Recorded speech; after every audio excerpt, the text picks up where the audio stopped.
Very good morning dear students. जैसा कि मैंने आपको कल कहा था कि केमिस्ट्री पढ़ना बहुत ही आसान है।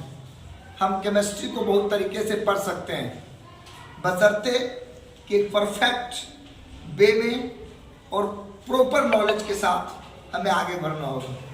आज मैं आप लोगों को केमिस्ट्री की सबसे इम्पॉर्टेंट और सबसे बेसिक पॉइंट्स को इंडिकेट करने जा रहा हूँ, और वो पॉइंट्स है atom. Atom, we all know that atom is the smallest particle of an element of a matter। Atom जो है वो किसी भी एलिमेंट का सबसे स्मॉलेस्ट पार्ट होता है। ये बिल्डिंग ब्लॉक ऑफ मैटर होता है, यानी जिस तरह से हम घर बनाते हैं और घर में ईंट डालकर घर को बड़ा बनाते हैं, उसी तरह एटम से ही कोई भी मैटर बनता है। अब इस एटम्स को समझने के लिए हमें ये समझना होगा कि एटम्स की डिस्कवरी कैसे हुई, एटम्स के बारे में किस तरह से लोगों को अवेयर किया गया, साइंटिस्ट ने इसे किस तरह से केमिस्ट्री में यूज किया। तो मैं आपको बता दूं कि सबसे पहले बहुत सारे साइंटिस्ट आए। 300 BC में थेल्स थे, टोमेस्टियस थे, हमारे इंडियन ऋषि भी थे जिनका नाम था ऋषि कनाद। आप लोगों ने सुना होगा, एक संत थे ऋषि कनाद, बहुत ही मजेदार स्टोरी है उनकी। ऋषि कनाद जो थे वो बनारस में अपनी एजुकेशन के लिए बनारस गए हुए थे। तो उन्होंने देखा कि बहुत सारे मॉन्क जो साधु संत होते थे, वो वहाँ पे जो चावल वगैरह गिरा हुआ होता था, उस चावल को वो उठाते थे, वो उस चावल को चुन चुन कर रखते थे। वो बहुत आश्चर्य होते थे कि एक छोटी सी दाना, छोटे छोटे से इस चावल को, इस दाने को एक एक करके उठाना कितना मुश्किल काम होता है। तो उन्होंने एक मॉन्क से पूछा कि आप इस तरह का काम क्यों कर रहे हैं, इतनी मेहनत क्यों कर रहे हैं, एक एक दाना चुन रहे हैं। तो उन्होंने, उस मॉन्क ने कहा कि बेटा देखो, एक एक दाना चुनकर मैंने कितना सारा चावल स्टोर कर लिया। और उसने समझाया कि बूंद बूंद से घड़ा भरने का एग्जाम्पल यही होता है। और उसी समय उनके दिमाग में ये कॉन्सेप्ट आया कि, तो उन्होंने इसके ऊपर रिसर्च किया, इसके ऊपर काम करना शुरू किया, और फाइनली उन्होंने कहा कि कोई भी चीज, कोई भी पदार्थ, कोई भी मैटर का जो सबसे स्मॉलेस्ट पार्ट होता है वो परमाणु होता है। उन्होंने कहा कि एक ईंट को बिल्कुल ही टुकड़े टुकड़े में बदल दो और फिर सारे टुकड़े को जोड़ दो, दोबारा से ईंट बन जाएगा।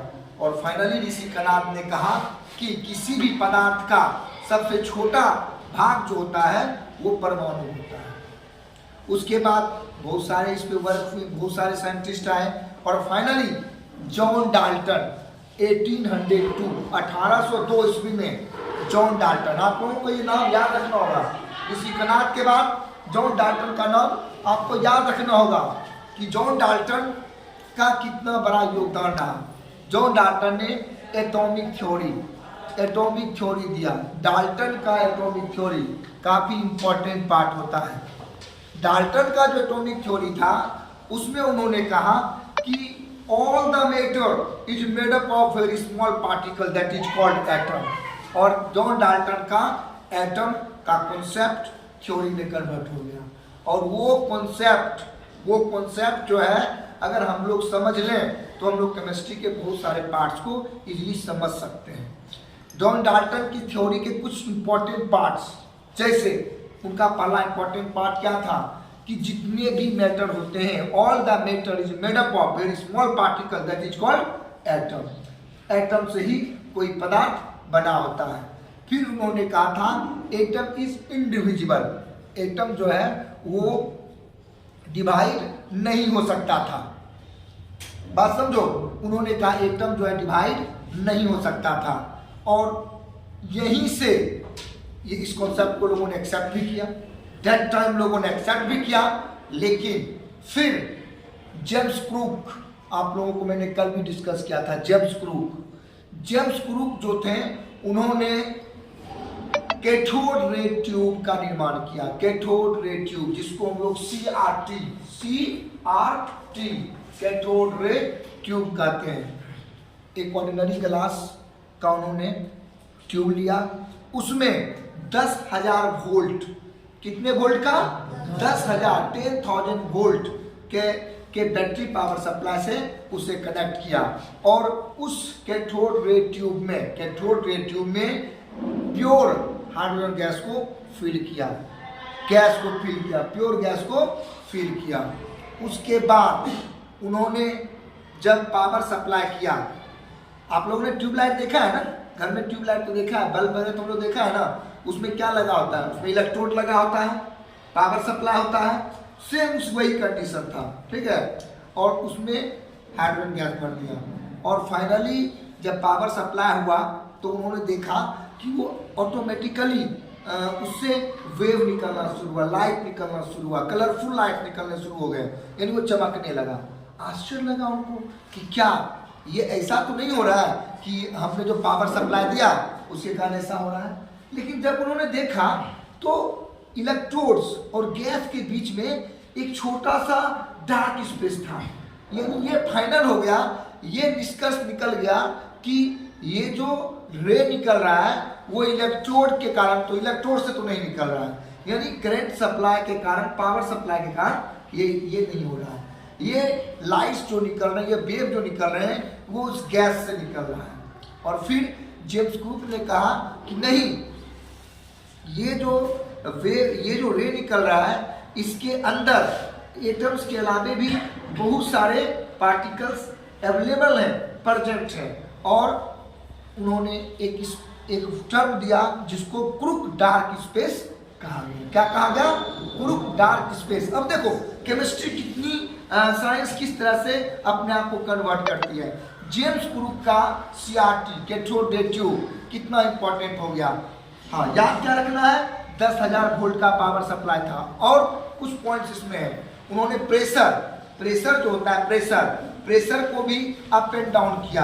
प्रेशर जैसे जैसे अप एंड डाउन हुआ, प्रेशर के इफेक्ट से भी रे या जो वेव निकल रही थी, जो ब्राइटनेस था, उस पर फर्क पड़ता था, ठीक है। तो फाइनली उन्होंने 10⁻⁵ बार प्रेशर से शुरुआत की, फिर 10⁻⁴ किया, -3 किया, -2 किया। हर कंडीशन में उन्होंने देखा, प्रेशर को इंक्रीज भी किया, तो उन्होंने देखा कि इलेक्ट्रोड और गैस के बीच में छोटा सा डार्क स्पेस था। उसके बाद इसी थ्योरी को आगे लेकर बढ़े कौन? J Thomson. यानी जेम्स क्रूक का जो रोल था वो काफी वाइटल था, कह सकते हो। जॉन डाल्टन के थ्योरी के बाद जेम्स क्रूक का बहुत ही वाइटल रोल था इन सारे चीज़ों में। उन्होंने केमिस्ट्री को आगे बढ़ाने में बहुत बड़ा एक वैल्यूबल पॉइंट्स को इंक्रीज किया, लोगों के सामने एक वैल्यूबल पॉइंट्स को रखा। उस पॉइंट्स के बाद जे थॉमसन, ई गोल्डस्टीन, उसके बाद Rutherford, Niels Bohr, James Chadwick, बहुत सारे साइंटिस्ट का अपना एक अलग अलग योगदान रहा है, जिसे हम नेक्स्ट क्लास में, नेक्स्ट वीडियो में डिस्कस करेंगे। Thank you.